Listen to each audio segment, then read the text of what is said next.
YTN 라디오 코로나19 특집 생방송 오미크론 확산 알아야 지킨다 코 안심. 안녕하세요. 김혜민입니다. 설날엔 떡국, 추석엔 송편, 대보름엔 오곡밥. 이렇게 명절에 대표 음식이 꼭 있는 이유 무엇일까요? 오랫동안 떨어져 지낸 가족 사이의 틈을 빨리 좁혀야 할 때, 그리웠던 마음을 어찌 표현해야 할지 모를 때, 각자의 방에 흩어져 있는 식구들을 한자리에 모을 때, 푸짐한 음식만큼 효과가 빠른 건 없을 겁니다. 출출한 속 달래주고 가족과의 거리도 좁혀주는 떡국, 여러분 드셨나요? 2022년 우리 모두 복 많이 받는 한 해가 됐으면 좋겠습니다. 서울시와 YTN 라디오가 함께 준비한 오미크론 확산 알아야 지킨다 코 안심. 여러분의 명절을 지키고 있는데요. 오늘 준비된 이야기 소개해 드릴게요. 1부에선 오미크론 확산에 따른 명절 연휴 응급실 이용법 알아보고요. 명지병원 권역 응급의료센터장 김인병 교수님이 도와주실 겁니다. 2부에선 코로나로 인한 청소년들의 심리불안과 우리 아이들의 마음 건강, 서울시 자살예방센터 센터장인 정신의학과 전문의 김현수 교수와 이야기 나눠봅니다. 여러분과 함께 만들어가는 방송이에요. 여러분 궁금한 점 있으시다면 샵 0945, 우물정 0945로 문자 보내주시면 저희가 직접 전문의께 여쭤보고요. 또 여러분들께서 직접 전화 연결로 물어보실 수 있는 기회도 있으니까요. 많이 이용해 주시기를 바랍니다. 참여해 주신 분들 몇 분 선정해서 커피 쿠폰 선물로 드립니다. 짧은 글 50원, 긴 글 100원의 유료 문자 샵 0945로 보내주시면 됩니다.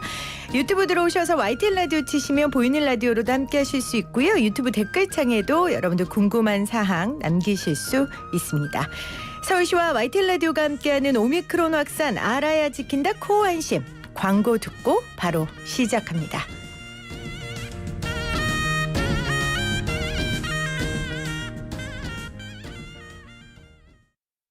모든 인쇄 가능한 성원 에드피아. 온라인 주문 간편한 성원 에드피아. 누구든지 어디서나 쉽고 빠르게 인쇄의 유토피아 성원 에드피아. 쉽고 편한 인쇄가 현실이 되는 곳. 국민 인쇄 성원 에드피아. 격리 업무 참 중요한데 어떻게 하지? 격리 위한 프로그램 격리나라. 쉽고 편한 격리 업무 격리나라. 저 화석진이 추천합니다. 격리 업무를 쉽고 편하게. 격리회계 프로그램 격리나라. 격리나라. 요셉 침대에서 함께 꿈꾸고 EQ 책상에서 함께 별을 보는 반짝이는 우리 아이의 가구. 꿈꾸는 요셉. 아이의 꿈과 함께하는 가구. 꿈꾸는 요셉. 농수산물 쇼핑몰 퍼스트팜이 오픈했습니다. 고품질 농수산물을 저렴하게 직거래로 받아볼 수 있다는데요. 품목에 따라 한정 수량만 공급될 정도로 프리미엄 농산물만을 엄선한다고 합니다. 검색창에 퍼스트팜을 검색해보세요. 오미크론과 함께 보내는 설 명절, 불안하고 힘드시죠? 여러분의 불안함을 YTN 라디오와 서울시가 함께 해결해드립니다. 지금 단문 50원, 장문 100원의 이용료가 부과되는 샵 0945로 오미크론, 코로나에 대한 질문을 보내주세요. 전문의들이 여러분의 고민을 직접 상담해드립니다. 질문 보내주신 분들 중 몇 분을 선정해 커피 쿠폰을 보내드립니다. 여러분, 새해 복 많이 받으세요. 서울시와 YTN 라디오가 함께하는 오미크론 확산 알아야 지킨다 코 안심. 1부에선 긴 명절 연휴 오미크론을 비롯한 각종 질병에 어떻게 대처해야 하는지 알아보도록 하겠습니다. 명지병원 권역 응급의료센터장 김인병 교수 나오셨어요. 교수님 어서 오세요. 예, 안녕하세요. 반갑습니다. 새해 복 많이 받으십시오. 새해 복 많이 받으십시오. 예. 원래는 명절에 사실 다른 예. 병원들은 조금 한산하고 응급실이 바쁘지 않습니까? 그렇죠. 다른 병원들은 연휴라 공휴일 때 안 하고 그 응급실만 그러니까요. 오픈하기 때문에 보통 내원 환자들 보면은 평일 때보다는 한 1.5배, 2배, 많게는 2.5배 정도까지 환자들이 굉장히 많이 늘어나죠. 그렇죠. 네. 코로나로 인해서 그 명절날 응급실의 풍경도 많이 바뀌었을 것 같아요. 많이 바뀌죠. 그러니까 보통 그 코로나 이전 같은 경우는 그냥 오면은 환자분이 순서대로 이렇게 해서 보통 대기 시간도 많이 안 걸리는데 요새는 이제 코로나 환자, 코로나 뭐 열이라든지 급성 호흡기 질환 있는 사람들을 이런 이제 병상이 정해져 있기 때문에 네. 격리 병상이 그런 환자들이 있고 나머지 환자들은 이제 그런 환자들 보면서 인력 자체가 이제 그쪽으로 치중하다 보니까 그리고 내원 환자 수도 보통 1.5배 이상 정도 많으니까 대기 시간이 많게는 그런 환자들은 한 2-3시간 정도까지도 그러게요. 가능해요. 그래서 근데 그 중에서도 좀 이제 중환 환자들이 같은 경우는 그냥 바로바로 저희가 대처가 되는데 그렇지 않고 경환 환자들이 이 연휴 동안에는 굉장히 많아요. 그래서 보통 보면은 내원 환자가 한 100명 정도로 보면은 입원 환자들은 그래도 중환이라서 입원을 하고 치료를 하고 해야 될 환자들은 네. 보통 한 20% 정도 되는데 이 연휴 기간에는 그게 더 많지.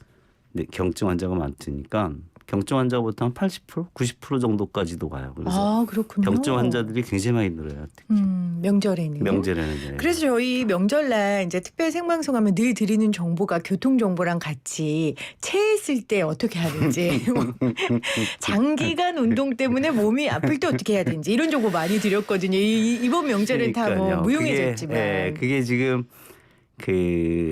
그런 전화가 이런 그 쪽에도 많이 오지만은 응급실로도 그렇겠죠. 엄청 와요. 그래서 거기 진료가 되느냐, 내가 가면 진료 받을 수 있느냐, 열나면 어떻게 해야 되느냐라는 문의가 네.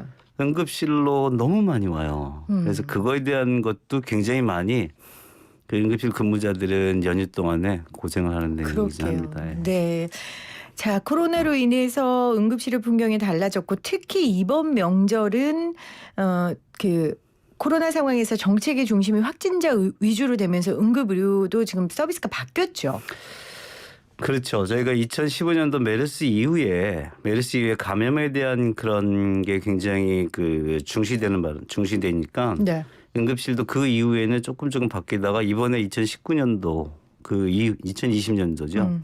2020년도에 코로나가 되면서 응급실에도 굉장히 많이 바뀌었어요. 특히 열 나는 환자들, 특히 기침 감기 있는 사람들, 거기 또 호흡곤란 있는 사람들, 이런 사람들은 어느 병원도 코로나가 양성이다, 음성이다 결정이 안 되면은 네. 치료를 못 하죠. 치료가 못 하는 건 아니지만 굉장히 늦어지고 네. 그리고 그런 환자들이 갈 수 있는 그런 수용할 수 있는 병상 자체가 부족하다 보니까 응급실 자체 내 그래도 그 전보다는 조금 많이 늘어도 그래도 시설 자체가 확충되는 데는 시간이 걸리잖아요. 그렇죠. 또 거기에다 시설뿐만 아니라 인력도 들어가기 때문에 그런 문제가 굉장히 좀 심각하죠. 그래서 선생님들 같은 전문가는 고민들을 많이 하실 것 같아요. 우리가 다시는 이런 상황을 맞닥뜨리고 싶지 않지만 사람 일이라는 게 맘대로 그렇죠. 안 되니까 이번 일을 계기로 좀 응급의료 체계를 좀 바꿔야겠다 아니면 보완해야겠다 하는 점 있으세요? 작년 같은 경우 보면 저희가 작년에도 이제 2020년도, 2021년도에서 2년이나 지나가고 있는 상황인데요. 그게 많이 이제 처음에 우한 바이러스에서 지금 오메가, 델타, 오메가까지 이렇게 계속 그러게요. 2년 이상 되는 상황이다 보니까 모든 의료 중심이 확진자 치료, 추적 이런 쪽으로만 지금 계속 진행이 됐고 확진자 추적에만 너무 집중돼 있다. 진단, 추적 그리고 치료. 그렇다 보니까 작년 말 같은 경우를 보면 10월 달, 11월 달 정도 되면 이제 위드 코로나가 되는 바람에 방역 단계가 굉장히 완화가 되는 상황이었어요. 네. 그래서 근데 그거에 대해서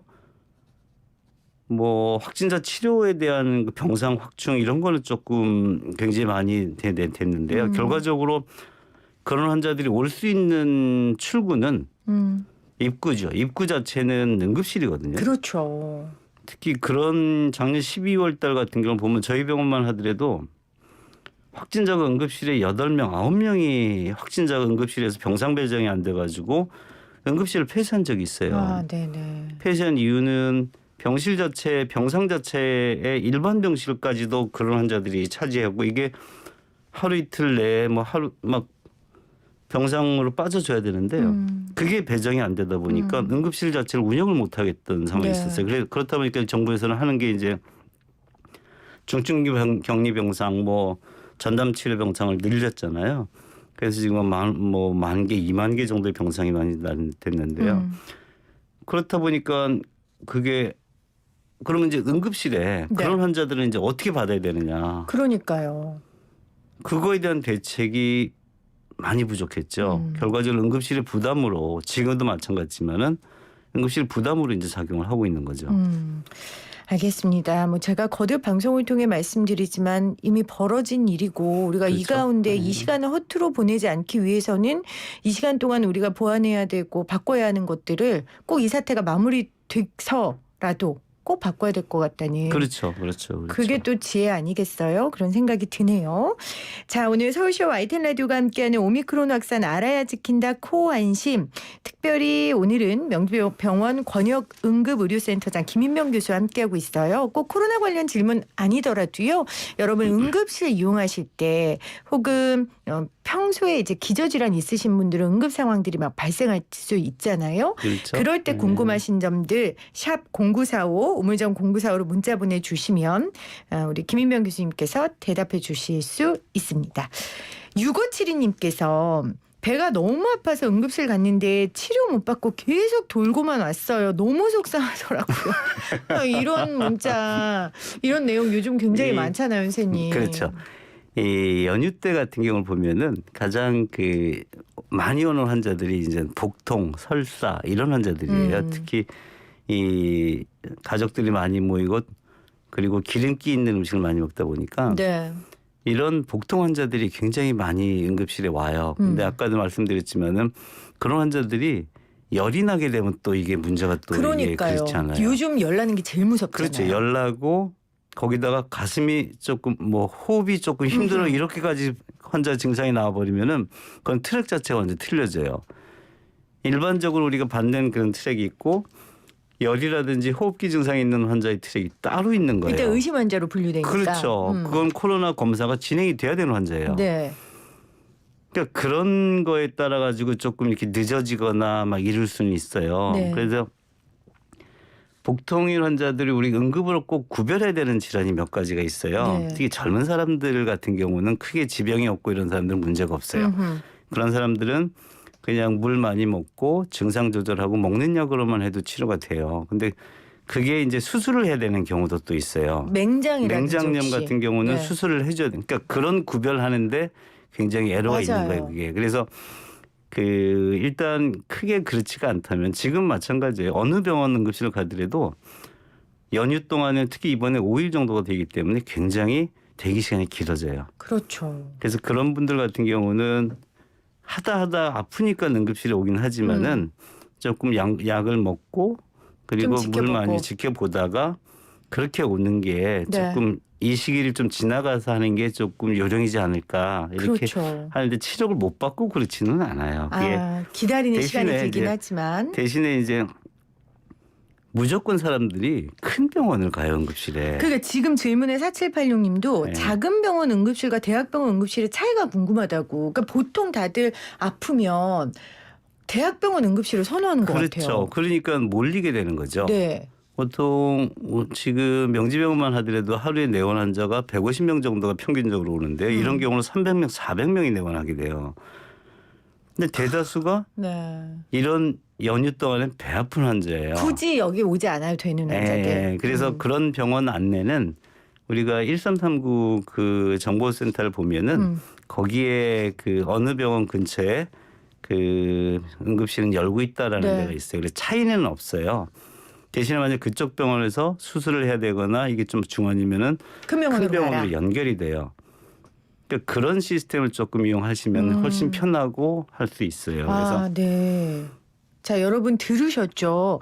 일단 아프면 너무 겁이 나가지고 큰 병원부터 가시는데 그러면 오히려 더 고생하실 수 있어요. 그렇죠. 그러니까 1339 전화를 하셔서 동네 의료원들이 또 의원들이 여는 데가 있거든요. 특히 소아과 같은 경우에는 꼭 하나씩 여니까 그렇죠. 거기 가셔서 그리고 먼저 진료를 받으시고 거기에서 큰 병원을 연결해 주면 가셔라. 저도 지지난설에 아이가 배가 계속 아파서 동네 의료원 갔다가 맹장 갔다고 해서 그렇죠. 병원에 가서 그렇죠. 수술 받았거든요. 그렇게 연결을 해주거든요. 네. 그리고 그 우리나라에는 또 119 구급 상황센터라는 데가 있어요. 서울 같은 경우는 서울에 그런 119 상황 그 관리센터가 있는데요. 거기에다 연락하시면은 거기서 그 상황 관리사가 들어서 이게 판단을 해주고 아하. 응급 처치라든지 이런 걸 해줘요. 그래서 네. 그걸 이용하시는 것도 굉장히 큰 도움이 좋네요. 되실 것 같아요. 119 상황관리센터는 그냥 119 전화하면 되는 그렇죠, 거예요? 그렇죠, 아, 그렇죠. 알겠습니다. 그러면은 그 위치에 따라 가지고 경기도면은 경기도로 넘어가고 서울이면 서울로 넘어가고 이게 돼요. 그래서 거기서 안내를 해줘요. 네. 24시간. 자, 119하고 1339를 여러분 먼저 기억해 주시기를 바랍니다. 급할 때 또 이 당연한 게 생각이 안 나요, 사람이. 그러니까 꼭 그래서 하다 응급실로 오시는 거죠. 그러니까 그 시간과 정성 대신 일단 1339나 119를 먼저 찾으시는 게 여러분들에게 좋다는 거 다시 한번 말씀드립니다. 자, 청취자 전화로 한번 상담을 받아보도록 하겠습니다. 선생님, 네, 이어폰을 껴주시고요. 여보세요. 예, 안녕하세요. 안녕하세요. 어디 사시는 누구세요? 네, 수원에 살고 있는 황은철입니다. 네, 반갑습니다. 명절 어떻게 보내고 계세요? 네, 명절은 항상 부모님과 함께 음. 즐거운 시간을 보냈고요. 네, 네, 지금 부모님은 주무시고 계세요. 그렇군요. 부모님 연세가 어떻게 되세요? 아버지는 77이시고 아, 어머니는 70이세요. 일은 이제 어르신들의 건강이 슬슬 걱정이 될 연세시네요. 어머님, 아버님이요. 그렇죠? 네, 맞습니다. 또 이렇게 명절 때 혹시 어르신들 아프시면 또 걱정되고 할 텐데 저희 지금 명재병원 권역응급의료센터장 김인명 교수님 나와 계시거든요. 교수님하고 인사만 좀 나누시겠어요? 예, 네, 안녕하세요. 예, 안녕하세요. 네, 안녕하세요. 예. 자, 우리 교수님께 궁금한 거 있으시면 물어봐 주세요. 네, 제가 지금 백신을 음. 그 3차를 앞두고 있는데 네. 주변에서 그 아프다 뭐 이런 분들이 너무 많아서 문제가 없는 건지. 예. 그렇죠. 걱정되죠. 네, 이제 3차를 맞으셔야 되는 대상자인가 보죠? 네 맞습니다. 예. 1, 2차 때는 크게 문제가 없으셨나요? 네, 문제 없었어요. 예.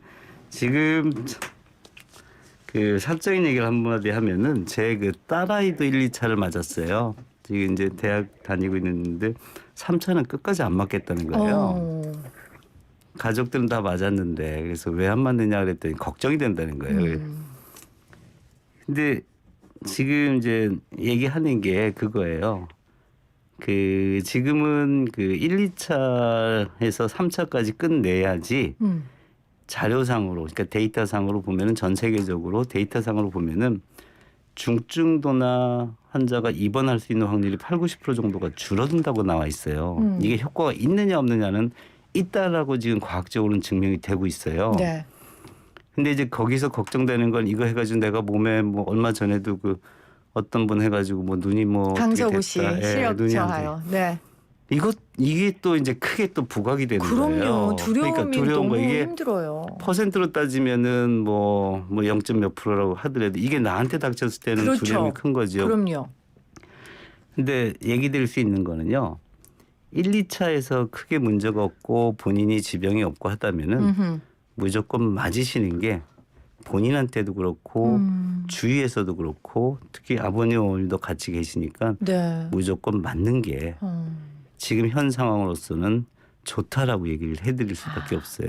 그러니까 너무 그렇게 이 백신에 대해서 그 부작용에 대해서 후유증에 대해서 이렇게 걱정할 수 있는 상황은 아니다라고 얘기를 해주겠습니다. 모든 백신은 모든 응급 치료라든지 병원의 치료는 후유증이나 부작용은 꼭 동반을 해요. 네. 근데 그게 그 가능성이 희박하다는 걸 근거로 해가지고 저희가 치료를 하고 네. 백신도 맞는 거기 때문에 너무 그렇게 부담 갖고 걱정하실 건 아니시고요. 특히 젊으신 분들이면은 맞으시는 게 지금 현재로서는 더 가장 유리하다. 좋은 그 선택일 수 있습니다. 네. 은철 씨 어떻게 안심이 좀 되세요? 네, 너무 좋은 말씀을 해주셔서 그 네, 은철 안심이 됩니다. 씨 부모님은 맞으셨어요?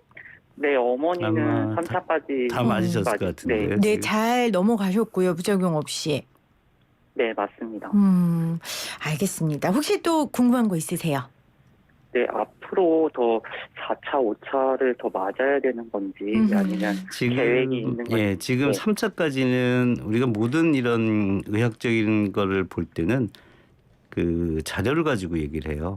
전 세계적으로 데이터가 나오고 이거에서 효과가 있다라는 데이터를 가지고 나오는데 4차 같은 경우는 지금 이스라엘 같은 경우에는 네. 거기에 제일 처음에 시작했기 때문에 아직 데이터가 안 나왔어요. 그렇군요. 그래서 4차는 할 수도 있을 것 같긴 한데 그게 지금으로서는 하라 말하는 누구도 그걸 알 하지는 수 없죠. 못해요. 아무도 가지 않는 길을 네. 우리가 가고 있으니까요. 그건 누구도 모르는 상황이에요.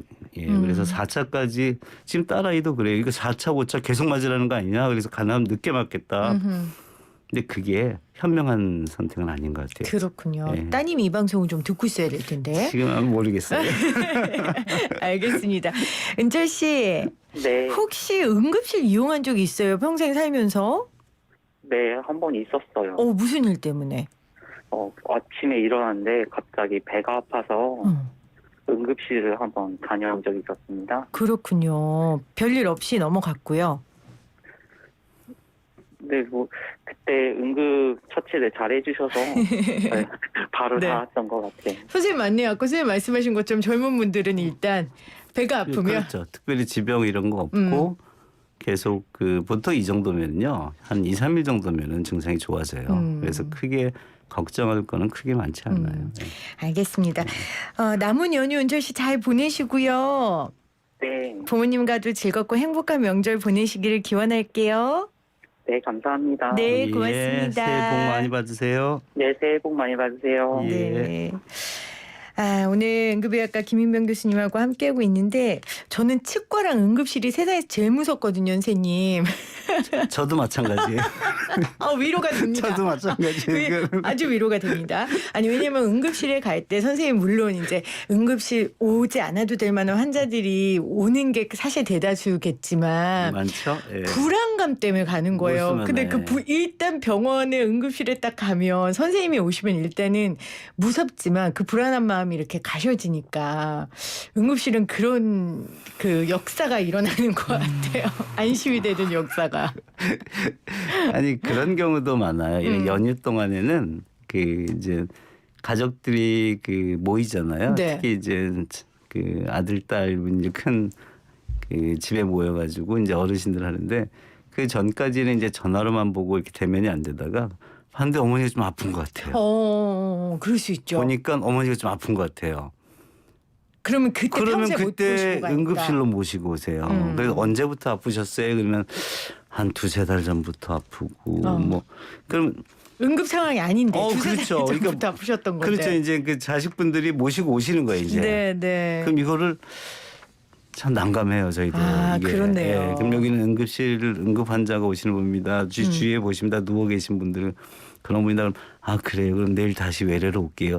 이런 분들도 가끔 있어요. 그래서 그런 분들도 조금 난감하긴 네. 해요. 그럼 이렇게 정리하면 될 것 같아요, 선생님. 치과는 미리 가고 응급실은 신중히 가자.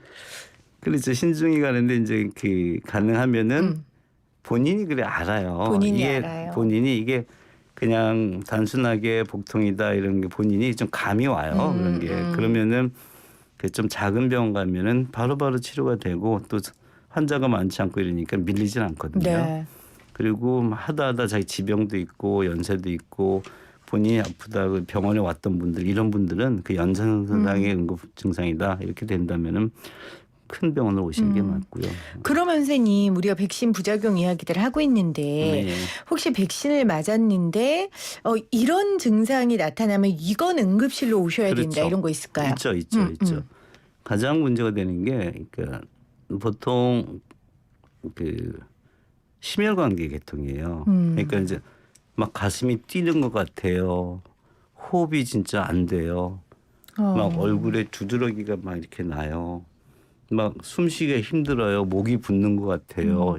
이런 환자들은 빨리 오셔야 돼요. 그러니까 본인이 가장 안 좋아지는 게 숨을 못 쉬겠어요. 가슴이 아파요. 그런 경우는 병원에 오셔가지고 치료를 받으시면은 그래도 대다수는 크게 문제 없이 수액 치료하고 약 치료하면은 보통 1-2시간 안에는 그게 좋아져요.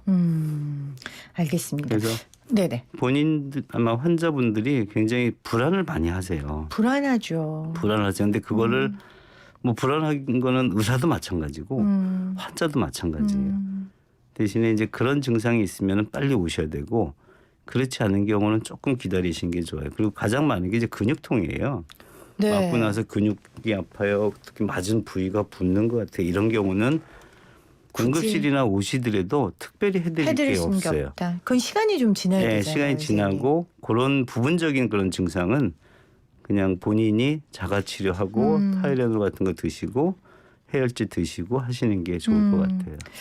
알겠습니다. 지금 문자로 2678님이 60세에 혼자 사는데 가슴이 답답하고 숨이 안 쉬어져서 응급실에 갔더니 역류성 식도염이었어요. 근데 역류성 식도염인데 가슴이 답답하고 숨이 안 쉬어져요, 선생님? 역류성 식도염은 그게 그러니까 우리가 위장에서 네. 그 역류해서 나오는 증상이에요. 그래서 증상이 주로 어떻게 나오냐면은 가슴이 답답해요. 숨을 못 쉬겠어요. 가슴이 쓰려요. 막 이렇게 나와요. 네네. 근데 그런 경우는 우리가 응급실에 만약 오신다면은 가장 먼저 해줘야 되는 게 심장에 대한 검사예요. 아하. 이게 심장 문제가 아니다. 심장 문제면은 그건 응급 증상이 들어가요. 그래서 이 문제가 혈액 검사도 해서 심장 문제도 아니고 심전도 검사해서 그것도 아니고라고 한다면은 이거는 특별히 그런 게 아니고 약으로 치료가 돼요. 그리고 과식하지 않고 커피나 카페인 같은 거 좀 줄이시고 그리고 가능하면은 누워 있는 것보다는 좀 서 있는 게 낫고 그런 조치를 조금 해드려요. 그래서 이거는 증상 자체가 굉장히 그 혼동이 되는 증상이에요. 심장 증상하고는. 그렇군요. 네, 그래서 그런 거는 응급실에 가셔가지고 아 이게 아니다 이거다라는 거를 진단을 받으시는 게 좋아요. 근데 선생님 저도 응급실 몇 번 가보면 선생님들이 잘 모르니까 일단은 증상을 뭐 자료가 없잖아요. 그러니까 조금 나아지면 뭐 CT 찍자, 뭐 엑스레이 찍자, 뭐 MRI 찍자 이런 말씀하시는데 그걸 꼭 다 찍어야 되는 건지 아니면 증상이 완화되면 그냥 내원으로 다음번에 예약해서 해도 되는 건지. 보통 우리가 이제 환자들이 그런 게 있어요. 응급실에서 근무하다 보면은 환자들이 계속 많이 쌓이고 막 이렇게 되다 보면은 조금 그런 사람은 간단한 치료하고 외래로 이렇게 해주는 경우가 있고요. 그렇지가 않은 경우는 있는데요. 그냥 바로 CT라든지 이런 검사를 하는 건 아니고요. 응급실에 오면은 기본적으로 이분이 얼마나 아파서 왔길래 응급실에 왔길래 특히 새벽이라든지 밤에 아기 데리고 오는 이런 경우는 조금 그걸 달리 봐요. 그래서 그런 경우는 검사를 충분히 해요. 검사 자체라는 게 가장 기본적으로 혈액 검사 그리고 엑스레이 검사. 여기서 크게 문제가 없다면은 그냥 약이라든지 주사하고 퇴원을 하는데 여기서 만약에 염증 수치가 많이 올라가고 이렇게도 했는데도 불구하고 증상이 계속 지속된다. 이러면 추가적인 검사를 해요. 거기에 이제 하는 게 CT라든지 뭐 이런 검사를 하게 돼요. 그럼 선생님이 하자면 하면 되겠네요. 그렇죠. 환자들이 근데 꼭 그런 환자들 있잖아요, 선생님. 있어요. 본인이 판단해서 아니 저는 뭐 이런 검사 안 해도 될 것 같은데요. 뭐 이런 분 있고 혹은 아니 선생님 저 그러면은- 검사를 좀 더 해야 될 것 같은데요. 이런 분들 있잖아요. 있어요. 네. 근데 그런 이제 더 해야 될 거라고 본인이 한다면은 네. 이렇게 대화로 이렇게 해결이 안 돼요. 그럼 네. 그냥 하시죠 하고 너무 해요. 근데 근데 이제 해야 되는데 안 하겠다는 분들이 계세요. 보통 많죠. 내가 인터넷에서 봤는데 이건 아니에요. 안 해도 돼요.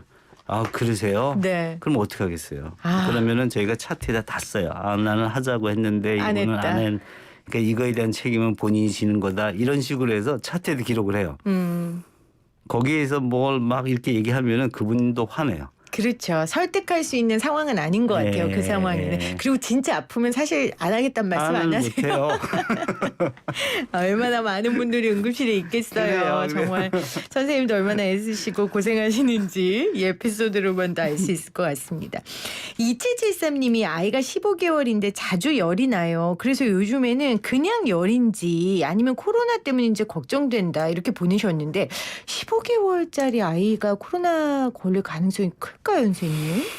15개월 된 아기들 같은 경우는요. 네. 그 코로나 요새 같은 경우는 그 어제도 마찬가지지만은 주로 이제 밀접 접촉에 의해서 많이 생겨요. 이게 본인이 걸어 다니거나 이런 게 아니기 때문에 그러니까 부모 통해서도 부모 통해서 많이 생겨요. 그래서 네. 아기가 먼저 코로나가 걸릴 가능성은 이 정도는 그렇게 많지 않아요. 아하. 보호자가 증상이 있는 경우는 걸릴 수가 있어요. 그래서 이런 경우를 계속 애가 열이 났는데 코로나일 수도 있어요. 코로나 근데 그렇다고 하기보다는 기존에 이런 경우는 그 기존에 아마 약이 다 있을 거예요, 엄마들이. 네. 그래서 그런 거와 또 특히 계속 열이 났다면은 증상 자체가 동일한 증상이 계속 맞아요. 지속됐을 거니까 네. 크게 걱정하실 건 아니고요.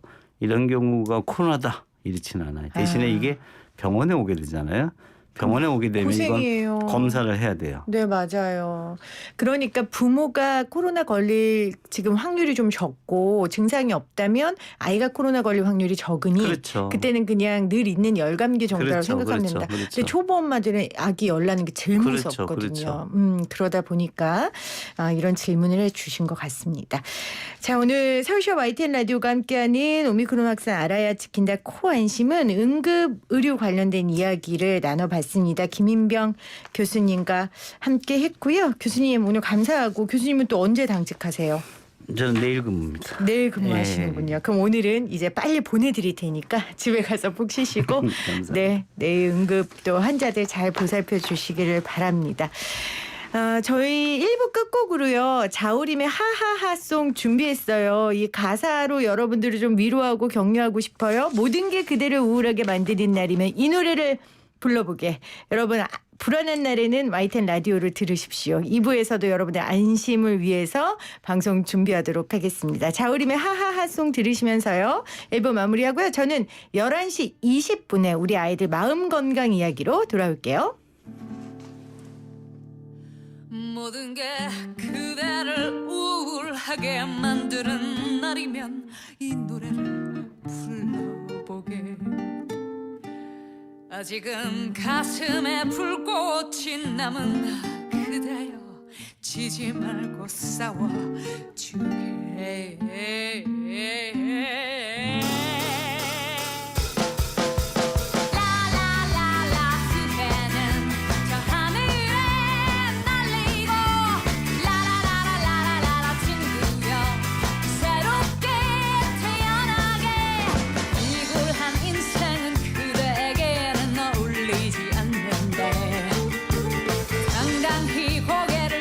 친구야 지금 이 시작이라네. 라라라라 마음에 가득히 꽃 피우고 라라라라라라 친구여 마음껏 웃어보게.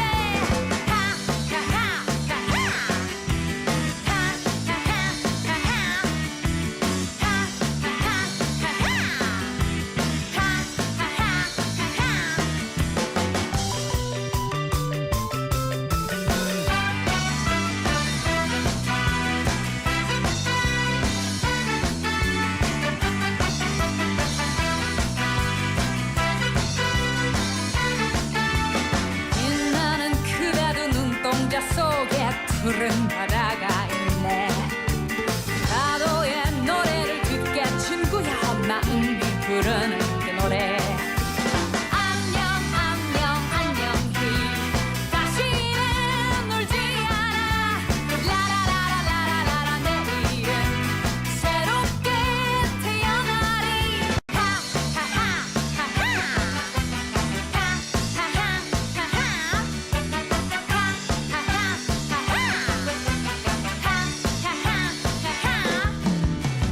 사람들의 시선에 남들 것 하나 없네. 용기 없는 자들의 비겁한 눈초리에 라라라라 친구여 마음에 꽃 피우면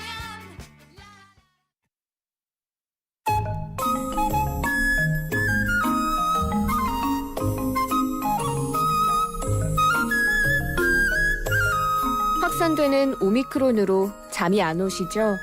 얼마나 불안하고 걱정되세요. 서울시와 YTN 라디오가 여러분의 코어 안심을 위해 코로나19 특집 생방송 오미크론 확산 알아야 지킨다. 코어 안심을 함께하고 있습니다. 지금 단문 50원, 장문 100원의 이용료가 부과되는 샵 0945로 오미크론, 코로나에 관한 질문을 보내주세요. 명의분들이 여러분의 몸과 마음의 고민을 직접 상담해 드립니다. 질문 보내주신 분들 중 몇 분을 선정해 커피 쿠폰을 드립니다. 지금 바로 문자 주세요.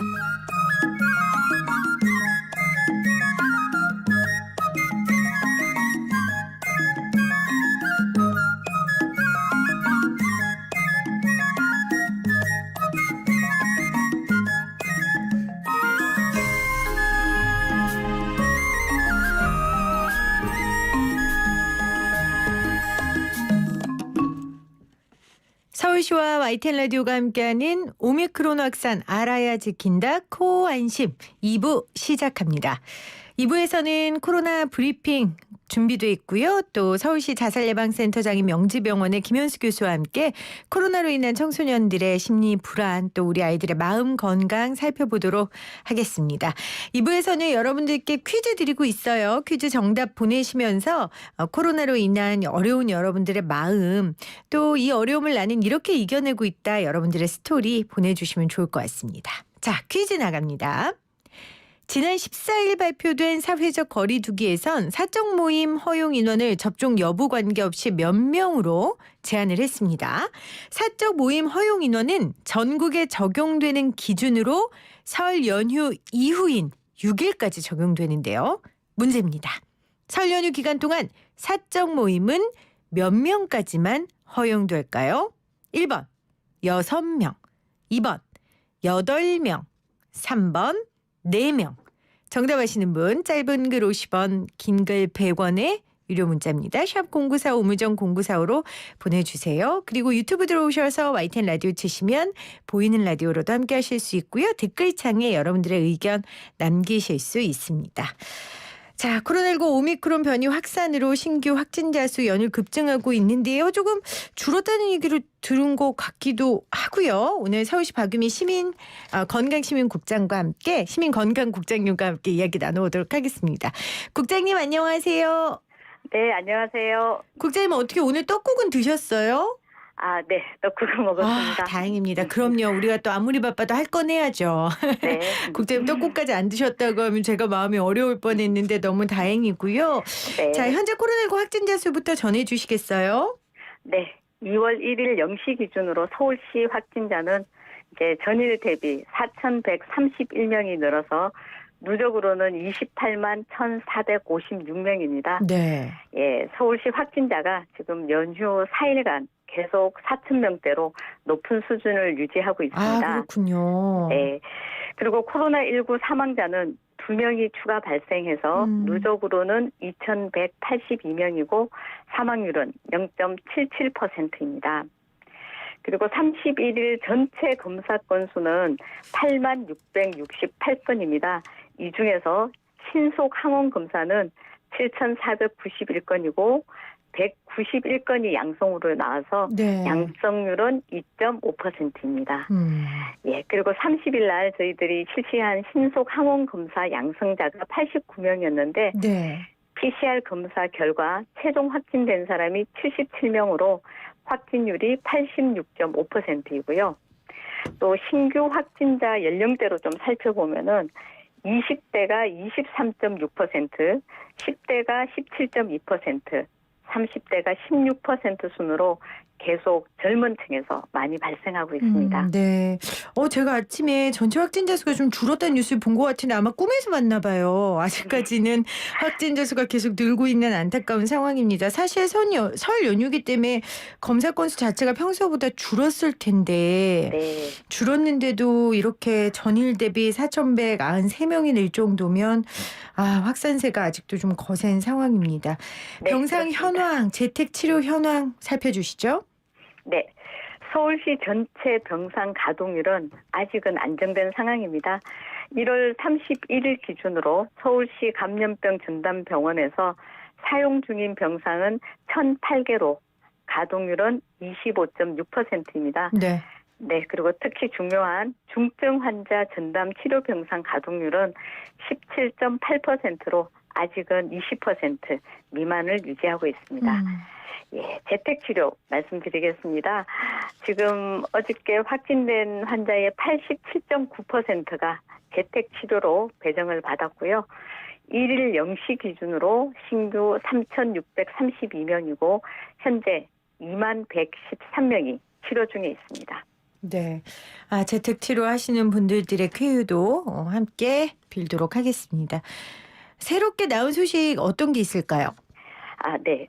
치료제에 대한 사용 범위가 확대된 것을 좀 알려드리도록 하겠습니다. 코로나19 치료제 중에서 먹는 치료제인 팍스로비드가 이제 지난 1월 13일 날 국내에 도착하고 난 다음 14일부터 투약이 됐는데요. 기존 주사제보다 편리하게 먹는 약으로서 진행돼서 코로나19 치료제 선택의 폭이 넓어졌다 말씀드릴 수 있습니다. 네. 네, 이 먹는 코로나 치료제는 투약 대상이 증상 발생 생기고 5일 이내이고 의사 처방에 따라서 12시간 간격으로 하루 두 번 한 번에 알약 3알을 복용하는 방식으로 총 5일간 복용하십니다. 그리고 대상자는 코로나 증상이 경증이거나 중등증인 환자입니다. 그래서 지난 22일부터는 팍스로비드의 투약 연령도 낮췄습니다. 65세에서 60세로 낮추고 네. 또 이것을 제공받을 수 있는 곳이 재택치료자와 생활치료센터 입소자에서 더 확대돼서 요양병원이나 감염병 전담병원에서도 투약이 가능하도록 대상 인원을 점차 확대하고 있습니다. 그리고 또 하나 중요한 게 주사제입니다. 코로나19 주사 치료제였던 렘데시비르의 투여 범위도 많이 완화됐습니다. 기존에는 우리가 보조 산소 치료가 필요한 중증 또는 이제 폐렴이 있는 입원 환자한테 이제 투여를 했었는데 기준이 완화돼서 네. 이제는 중증으로 진행될 위험이 있는 경증이나 중등증의 성인과 그리고 12세 이상이면서 40kg 이상인 환자에게도 투여가 가능하게 되었습니다. 네, 정말 불행 중 다행인 소식입니다. 코로나19 네. 치료제 중 먹는 치료제 관련 소식 전해주셨어요. 먹는 코로나 치료제는 투약 대상의 증상 발현은 5일 이내고 또 의사의 처방에 따라 12시간 간격으로 하루 2번, 한 번에 알약 3알을 복용하는 방식으로 총 5일 동안 복용한다라는 소식 전해주셨습니다. 서울시에서 지금 연휴 내내 아주 꿀팁 한 개씩 주고 계신데 오늘의 꿀팁은 뭡니까? 네, 오늘도 아주 중요한 부분인데요. 백신 접종 후에 이상 반응에 대해 시민들의 불안감이 아주 크실 것으로 알고 있습니다. 맞아요. 저희 상담 문자도 많이 옵니다. 그렇죠. 예. 그래서 그렇지만 이제 중요한 것은 이제 지금 오미크론 변이에도 이 백신 접종이 여전히 가장 효과적인 방역 수단이라는 것이지요. 그럼요. 예. 그래서 시민들이 불안감을 줄이고 접종을 적극 받으실 수 있게 백신 접종 후에 이상 반응 보상을 저희들이 더욱 빠르게 받으실 수 있도록 하려고 합니다. 그래서 2월부터는 백신 접종 후 이상 반응에 대해서 30만 원 미만 피해 보상을 서울시에서 직접 실시할 예정입니다. 네. 그러면은 이제 보상 신청 접수부터 보상금 지급 과정까지 최대 60일 안에 마무리할 수 있을 것으로 보이는데요. 이렇게 되면은 작년보다 2배 이상 짧아진 기간 내에 보상이 가능할 것으로 보입니다. 네. 그리고 또 하나는 이상 반응에 대한 궁금증도 많이 해소하실 수 있도록 백신 이상 반응 상담센터를 서울시에서 직접 운영할 예정입니다. 그래서 앞으로 백신 접종 후 중증 질환 발생부터 피해 보상까지 궁금한 부분에 대해 더욱 빠르게 저희들이 안내해드리도록 하겠습니다. 네. 2월부터 백신 접종 후 이상 반응 발생에 대해 30만 원 미만 피해 보상을 서울시에서 직접 실시합니다. 60일 안에 가능하고요. 아까 백신 이상 반응 상담센터 운영하신다고 하셨는데 이거 자세한 정보 알고 싶으면 어떻게 서울시에 전화하면 됩니까? 어떻게 하면 됩니까? 네, 일단 서울시 이제 홈페이지를 이용을 하시고요. 네. 이제 다산 콜센터를 통해 가지고도 이제 백신 이상 반응 상담센터에 연결을 요청하시면 되고요. 지금 현재 2월 중으로 저희들이 진행할 예정입니다. 알겠습니다. 서울시 박유민 시민건강국장과 함께 코로나 현황 들어봤습니다. 고맙습니다, 국장님. 네, 고맙습니다.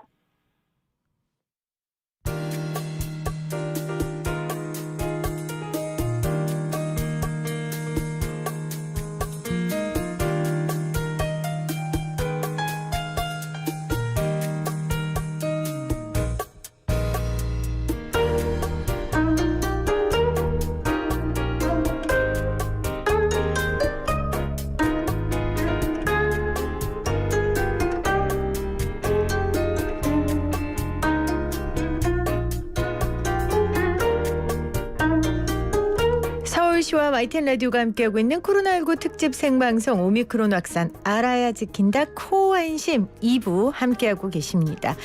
코로나19가 이렇게 오래 진행되면서 학생들, 우리 아이들 역시 우울과 불안 같은 코로나 블루를 호소하고 있습니다. 사실 가장 마음 쓰이는 게 저는 우리 아이들이에요. 아마 여러분들도 그러실 것 같은데요. 명지병원 정신건강의학과 김현수 교수와 함께 이야기 나눠볼게요. 김현수 교수님 어서 오세요. 네, 안녕하세요. 청소년 정신 건강에 특히 관심이 많으시잖아요, 선생님께서는. 네, 그렇게 이유가 됐어요. 있으세요? 아마 제가 청소년기를 어렵게 보낸 이유도 있고 또 레지던트 시절에 유독 어쨌든 제가 청소년을 많이 아, 그렇군요. 담당하게 돼서 그런데다가 또 공중보건의 근무를 소년교도소에서 하는 이런 일련의 어떤 경험들이 예, 전문의 이후에 청소년을 좀 더 많이 보게 된 그런 연결이 됐던 거 아닌가 생각합니다. 운명이셨네요. 네, 운명입니다. 그 운명 때문에 이 명절날 이렇게 나오셨는데. 네. 근데 사실 우리 아이들 같은 경우에도 다 환경과 상황, 뭐 부모 다 다르잖아요. 네, 그렇죠. 그러다 보니까 이런 재난 시대에는 조금 환경이 취약하고 돌봄을 좀 덜 받는 아이들이 확실히 더 힘들죠. 그렇죠. 아무래도 이제 모든 트라우마는 이전의 트라우마를 갖고 있었거나 또 신체적으로 더 허약하거나 우리가 이제 이전 고위험군, 네. 고위험군이라고 표현할 때는 사실 그런 과거에 있었던 안 좋았던 일을 갖고 있던 분들을 다 말하기 때문에 아무래도 지금 이런 코로나 같은 시기에도 예전에 안 좋았던 일이 있었던 그 분들이 확실히 더 힘들어하는 것 같고요.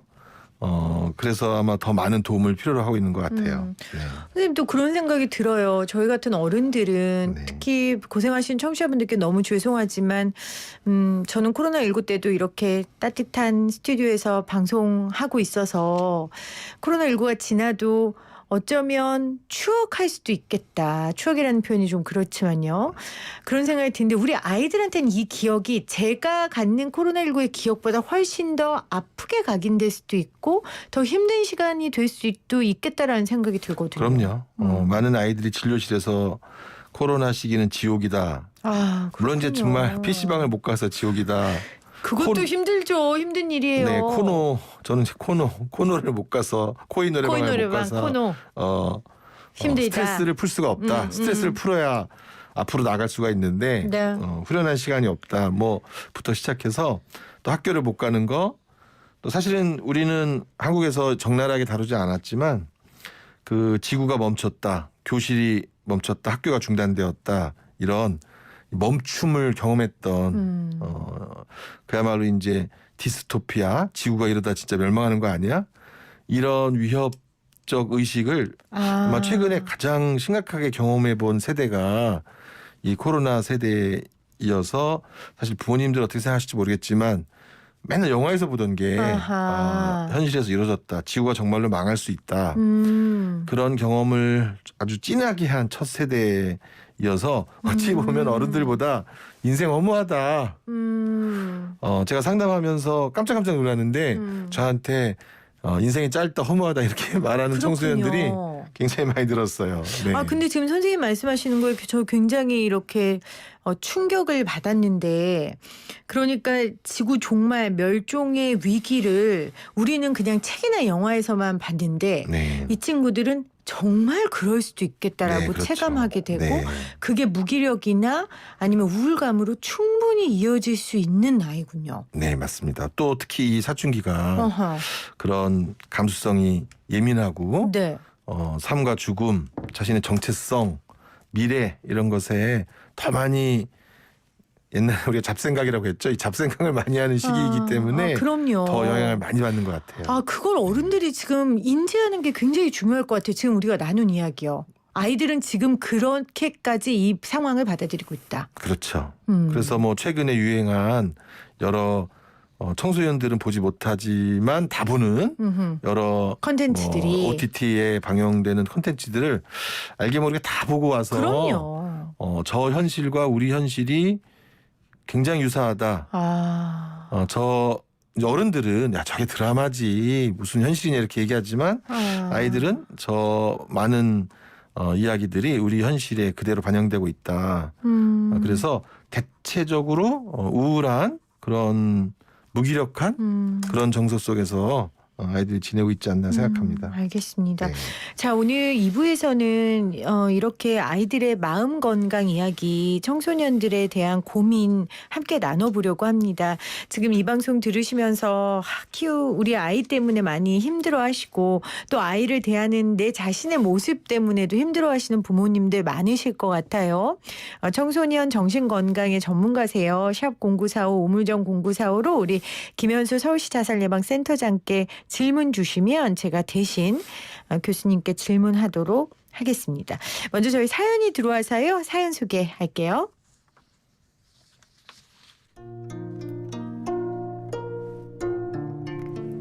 저희 아이는 올해 중학교 3학년이 됐습니다. 1학년 때는 학교 생활을 좀 힘들어했어요. 반 친구들하고 갈등이 있어서 학교 가는 걸 싫어했거든요. 그래도 어떻게든 학교를 다녔습니다. 그런데 지난해부터 점점 집에서 불안한 모습을 보이더니 제발 학교 안 가게 해달라고 조릅니다. 코로나 때문에 온라인 수업 위주로 해서 달래가며 지냈는데요. 학교를 가야 하는 상황이 되면 집에서도 안절부절하고 학교 가기 전날은 울고불고 합니다. 너무 불안해서 학교를 못 다니겠대요. 학교를 가지 않겠다고 고집 부리는 우리 아이, 어떻게 도와줘야 할까요? 교수님, 이런 사연 요즘 더 많이 들으시죠? 학교 거부증이 병명이 있어요? 네. 뭐 등교 거부증도 있고 사회 공포증의 하나라고 보기도 하고 이게 지속되면 이제 은둔형 외톨이 비슷하게 되기도 하죠, 그렇죠? 등교 거부증이라는 네, 스쿨 리퓨절이라는 있군요. 그런데 이 등교 거부증이 그러면 코로나19 때문에 조금 더 많아졌어요? 그렇죠. 맞아요. 등교 거부증 친구들은 사실 코로나가 한편으로는 여기도 나오지만 사연에도 나오지만 한편으로 좀 나았죠. 학교를 가지 않고 오히려 줌으로 수업을 해도 이제 부모님하고의 갈등이 줄어들죠. 출석에 대한 갈등이 줄어드니까. 어떤 친구들은 그래서 코로나 시기가 사실 좀 갈등을 숨기고 불안을 낮출 수 있는 시간이 되었다고 하는 친구들도 있는데 사실 그 순간은 그렇지만 은둔형 외톨이 부모님들이나 그렇죠. 이 등교 거부증 부모님들 입장에서는 오히려 증상이 악화되고 있다. 집에 있는 걸 너무나 편안해하고 당연시하고 집에 있는 거 익숙해져 가니까 더 나가려고 하지 않는다. 더 사회성이 떨어져 가고 아이가 퇴행하는 모습이다라고 해서 사실 이제 아이들이 하루하루 잠깐 안 나가서 편안한 마음은 있지만 부모님들이나 주변 사람들은 걱정이 커지는 그런 시기를 지금까지도 굉장히 겪고 있어서 그러게요. 은둔형 외톨이 문제가 또 이런 집에 안 나가고 있는 집에서 안 나간 등교 거부증 학생들의 문제가 현재 굉장히 큰 사회적 이슈고 그런데 마땅히 도와줄 지금 법률이나 어떤 제도나 담당자가 없어서 네. 많은 그 지금 어려움이 현장에서 생기고 있어요. 그게 코로나 시기에 아주 큰 이슈가 되었던 그러네요. 문제 중에 하나입니다. 지금 선생님께서 마땅히 도와줄 법률과 지원이 없다라고 하셨는데 이 이야기 들으신 분들 중에 어떤 분들은 아니 애가 학교를 안 간다면 두들겨 패서라도 보내야지 뭘 정부에서 이런 것까지 지원해줘 이렇게 말씀하시는 어른들 계세요. 네. 근데 이 문제를 지금 옛날의 시각으로 보면 안 되는 거잖아요, 선생님. 그렇죠. 이제 아이들이 학교를 나가지 못하는 이유가 아주 개인적인 질병인 경우도 물론 있지만 사실 이런 일본에서는 부등교라고 부르고 네. 영미권에서 영국이나 미국에서는 스쿨 리퓨절이라고 부르는 이 상태를 자세히 조사해 본 결과 네. 개인적 증상도 있지만 이 일본도 이지매가 심해지면서 부등교 확 늘었고요. 영국이나 미국도 불링 따돌림이 늘어나면서 이런 학교 거부증이 늘어서 이건 사회적 요인과 그렇죠. 굉장히 이제 맞물렸고 우리가 뭐 여러 청소년 영화에 빠지지 않고 사회적 이슈로 등장하는 게 왕따 학교 폭력이잖아요. 그래서 이렇게 학교를 가지 못하는 것은 학교의 안에서 또래들 관계에 되게 심각한 분위기, 경쟁적 분위기, 폭력적 분위기, 혐오적 분위기 이런 것과 관련이 높아서 이걸 지금은 개인의 문제로 다루진 않고 사회적 문제로 다뤄야 된다는 것이 그럼요. 국제적인 추세이고 또 국내에서도 그런 여론이 이제 무르익어 가고 있는 상태인 것 같습니다. 네. 아까도 말씀드렸지만 인식이 굉장히 중요합니다. 왜냐하면 문제 해결을 할 수 있는 출발점이거든요. 네. 그래서 코로나의 아이들의 마음 건강 문제, 특히 이 학교를 가지 않겠다는 등교 거부증이 사회적 요인으로부터 시작된다는 거 어른들이 먼저 알고 해결책을 좀 찾아갔으면 좋겠어요. 그러면 이 사연에 계신 이분 어떻게 좀 도움의 말씀을 교수님께서 주시겠어요? 일단 이제 부모님들이 늘 같이 지내는 분들이기 때문에 병원에도 잘 오지 않거든요. 집에서 나오지 않으니까. 그렇겠죠. 사실 부모님들부터 만나서 부모님들이 이 친구들을 집안에 함께 있으면서 어떻게 도와줄 수 있는지를 돕는 거. 그래서 이런 은둔형 외톨이, 뭐 줄여서 은톨이라고 부르는데요. 은톨은 가족을 돕는 게 정말로 중요해요. 가족이 돕는 거. 가족을 돕는 거, 우리가 가족을 돕는 거. 아하. 그래서 가족을 치유자로 만드는 것이 1차적으로 제일 중요해서 은톨 부모님들을 지지하고 아까 이제 아까 말씀하시듯이 아니 애를 패서라도 데리고 나오지 그걸 못 데려 나오느냐 이 얘기를 들으면 이제 은둔형 외톨이 부모님들은 가슴이 무너지거든요. 마치 무능한 부모처럼 또 본인이 취급될 수도 있겠구나 이렇게 얘기가 들려서 그래서 이제 지치고 힘든 부모님들을 먼저 이렇게 치료하고 지지하고 격려해서 이렇게 안 나오는 아이들을 왜 안 나오게 됐고 사연을 잘 파악해서 이제 집에서 탈출해서 사회로 나올 수 있도록 하는 다리를 놓아줄 수 있도록 일단은 이제 부모님을 돕는 거 이게 굉장히 중요한 과정이에요. 이것도 저는 되게 발상의 전환이 됐어요. 그러니까 아이들을 도울 수 있는 건 부모님인데 그러기 위해서는 우리가 먼저 주변에 있는 사람들이 그 은둔형 외톨이들의 부모들을 도와야 하고 그 부모님들도 그 생각을 먼저 해야 될 것 같아요. 내가 먼저 도움을 받아야 된다. 그래서 그렇죠. 내가 에너지를 쌓아야 우리 아이를 끄집어낼 수 있다. 네. 한번 주저앉고 사실 아이들에게 학교란 인생의 중요한 무대이기 때문에 그럼요. 학교를 가지 않겠다고 결정하는 일은 살지 않겠다고 결정할 수준의 어떤 결정이어서 그렇군요. 그것을 게을러서 또는 뭐 무서워서 또는 공부하기 싫어서 쟤 안 가려고 한다.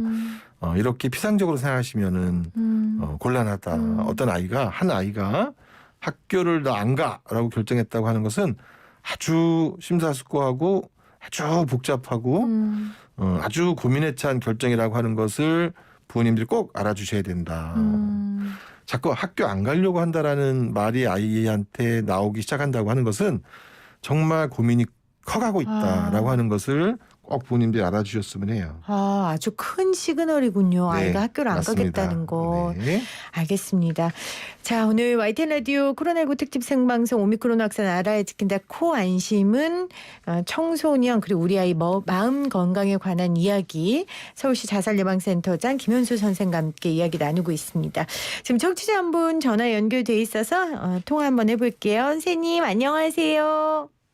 네, 안녕하세요. 반갑습니다. 자기소개 부탁드립니다. 네, 저는 충남 천안에 살고 있는 이은주입니다. 천안에 사시는 이은주님. 어떻게 이번 명절은 다른 명절하고 다르게 보내고 계시죠? 네, 저 지금 집이에요. 그러니까 원래 다른 명절 때 날은 어디 가셨어요?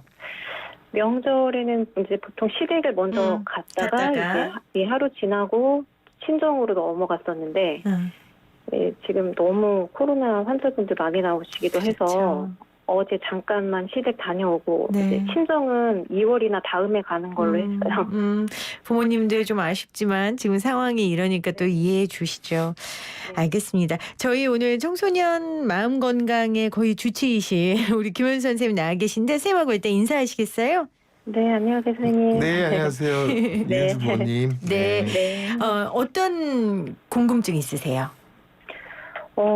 저는 일단은 이제 이게 코로나가 장시간 이어지다 보니까 이제 아이들이 어떤 단체로 할 수 있는 행동 있잖아요. 체육대회라든지 어떤 수학여행, 뭐 체험학습이라든지 이런 거를 이제 못 하다 보니까 이제 처음에는 많이 아쉬워하다가 이게 오래되다 보니까 집안에 있는 시간이 길어지잖아요. 그러니까 이제 어떤 그 핸드폰 이런 미디어 같은 거 매체에 발달되니까 이게 집안에서 핸드폰을 예전보다 더 많이 보게 되는 게 있더라고요.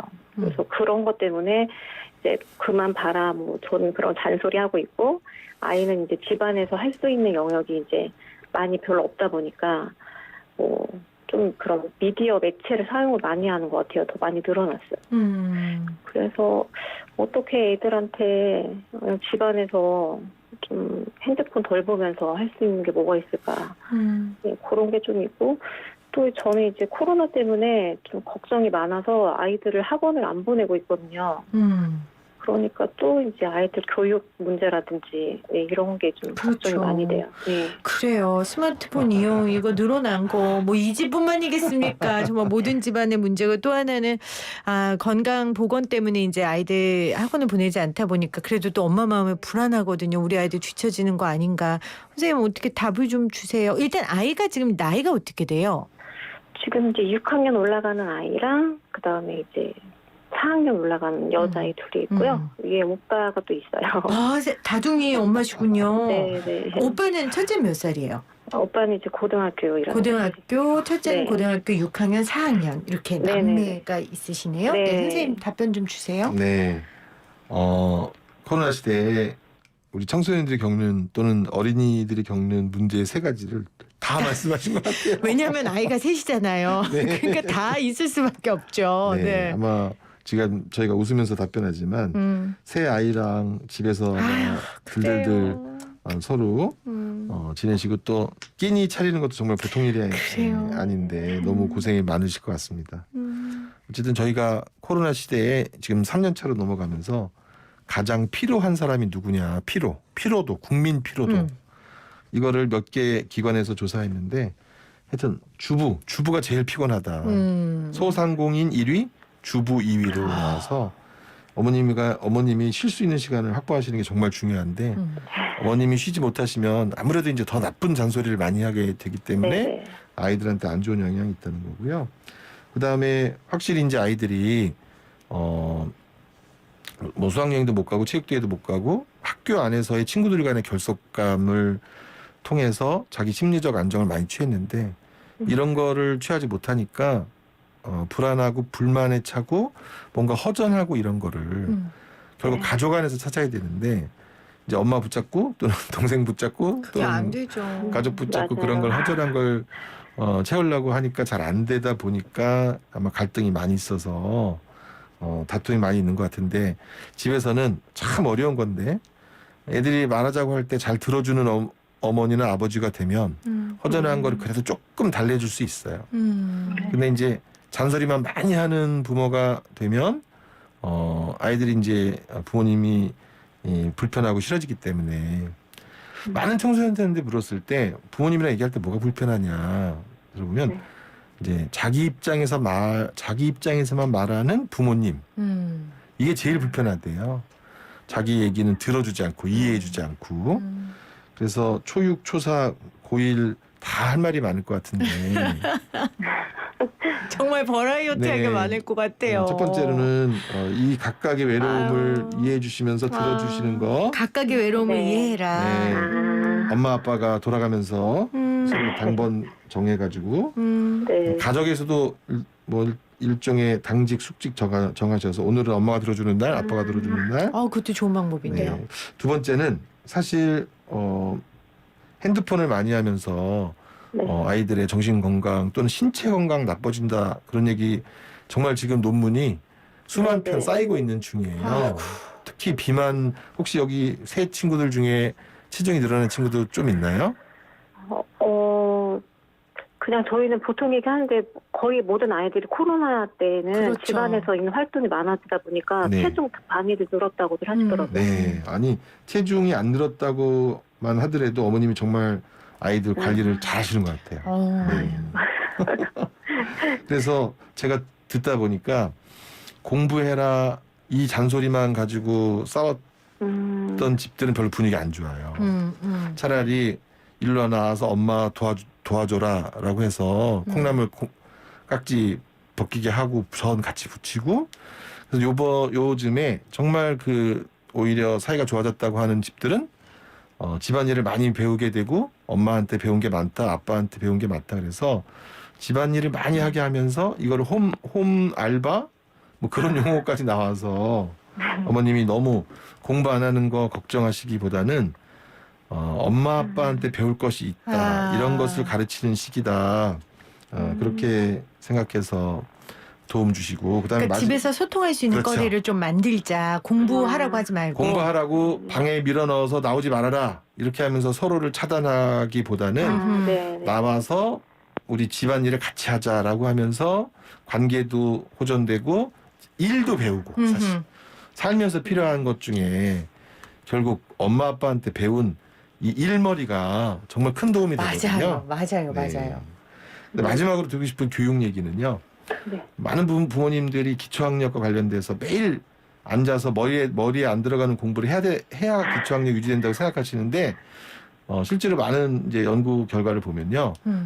생활을 규칙적으로 하는 게 공부를 많이 하는 것보다 더 기초학력 유지하게 한대요. 생활 습관을 생활 만드는 습관. 게. 그래서 제가 당부드리고 싶은 것은 이 새아이가 방학이지만 학원을 다니지 않지만 그래도 일하는 시간, 자는 시간, 엄마 아빠를 돕는 시간, 공부하는 시간, 청소하는 시간 이렇게 세 식구가 엄마 아빠랑 같이 규칙적으로 지내는 시간 이거를 잘 유지하면 학력은 크게 떨어지지 않고 잘 유지될 수 있다. 그런데 지금 코로나 시기에 제일 전 세계 큰 걱정은 어린이 청소년에 관한 걱정은 하나는 마음의 우울, 몸의 비만, 또 하나의 큰 걱정이 생활 습관의 붕괴예요. 이렇게. 맞아요. 중요해요. 낮밤 선생님. 바뀌고 정주행 타기로 맞아요. 네 다크서클 막 줄줄 생기고. 그리고 그다음에 낮밤 바뀌어서 여러 가지 몸에 이상이 오는 혹시 낮밤 바뀐 친구는 없죠? 우리 고1 첫째는 그 정도는 아닌데 늦게 자긴 해요. 네네네. 네, 방학이다 보니까. 네. 그렇죠. 네, 너무 늦게 자지 않게 그렇게 네. 해주는 도움 이런 게 필요하지 않을까 생각해요. 와, 네. 오늘 상담을 너무 네. 이은주님께서 잘해주셔서 오늘 저희가 선생님하고 나눌 이야기들을 지금 이미 다 들었어요. 어떻게 도움이 좀 되셨어요? 네, 일단 아이들 말 잘 들어주시라고 하셨고 맞아요. 생활 규칙적으로 하는 게 제일 중요한 것 같아요. 맞아요. 네. 그게 기초학력을 지키는 일이다. 저도 그거 되게 새겨 들었어요. 네. 정말 어려운 일 하고 계세요, 은주 씨. 아이 셋 코로나 국면에 키우시는 거 정말 대단하고 우리의 영웅입니다. 제가 그 감사합니다. 인사를 전해드립니다. 오늘 전화 연결 고맙습니다. 네, 고맙습니다. 네, 고맙습니다. 네. 선생님 오늘 이 이야기가 많은 분들한테 좀 도움이 될 것 같아요. 거의 지금 마무리해야 되는데 이거 하나만 이거 중요한 점은 네. 4976님이 온라인 수업이 늘어나면서 온라인에서 폭력 폭언 시달리는 학생들 늘고 있다는데 이거 아이들이 문제 제기할 수 있게끔 좀 팁을 줘야 될 것 같아요. 네, 온라인으로 수업하면서 온라인 수업에서 미디어 리터러시라고 해서 지금 뭐 네, 맞아요. 선생님들도 정말 신경 쓰고 다 같이 노력하려고 하는데 하여튼 이제 온라인 안에서 일어나는 아이들 사이의 폭력 이게 지금 코로나 시대에 주요한 폭력인 것 같아요. 네. 그래서 사실 뭐 뾰족한 방법이 있다기보다 온라인에서의 대화 또 온라인도 사실 직접 우리가 관계를 맺는 한 방법이기 때문에 여기서의 얼굴을 보지 않지만 여기서의 폭력도 얼굴을 볼 때만큼은 아니더라도 또는 또 그와 유사하게 폭력이 될 수 있다라고 하는 것을 우리가 어른들이 아이들한테 우선 충분히 가르치는 게 필요한 것 같고요. 그다음에 아이들도 이것이 실제로 이렇게 욕한 게 나중에 어떤 법적 처벌이 되나요? 물어보는데 법적 처벌이 된다고 합니다. 그럼요. 때로는 명예훼손이 되기도 하고 저도 코로나 시기에 이런 사건과 관련돼서 몇몇 피해 학생들을 도와준 적이 있는데요. 네. 저도 몰랐는데 어떤 것들은 생각보다 이 처벌의 범위가 넓더라고요. 네. 온라인 상으로도. 수위도 있고요. 네, 그래서 온라인상의 폭력 이것도 폭력이다라고 하는 그런 인식이 필요한 것 같습니다. 알겠습니다. 자, 오늘 청소년 그리고 우리 아이들 마음 건강 문제 서울시 자살예방센터 김현수 센터장과 이야기 나눠봤습니다. 센터장님 오늘 고맙습니다. 네, 감사합니다. 네. 자, 오늘 정답 사적 인원 제한 6명이죠. 어제 이재갑 교수께서 이 사적 모임 인원이 방역에 있어서 시간이 더 중요하다는 이야기 해주셨죠. 그러다 보니까 지금 인원 제한은 조금 늘렸지만 시간은 아직 늘릴 수 없다라는 그런 말씀도 해주셨습니다. 아쉽지만 일단 6명에서 9시까지 우리 도란도란 이야기 나누고요. 죄송한 말씀이지만 이것도 안 하면 더 좋고요. 일단 이 위기를 함께 넘어가는 게 우리에게 지금 급선무인 것 같습니다. 서울시와 YTN 라디오 코로나19 특집 생방송 함께 했습니다. 오미크론 확산 알아야 지킨다 코안심. 설 당일이죠. 여러분 설 당일 행복하고 즐겁게 보내시고요. 지금 어디에서 누가 있던 그곳을 천국으로 만드는 그런 삶의 지혜 센스를 발휘하시는 우리 청취자 여러분들이 됐으면 좋겠습니다. 이 특집 생방송은 내일도 이어집니다. 내일은 박규빈 아나운서가 함께해 주실 텐데요. 계속해서 많은 애청 부탁드립니다. 고맙습니다.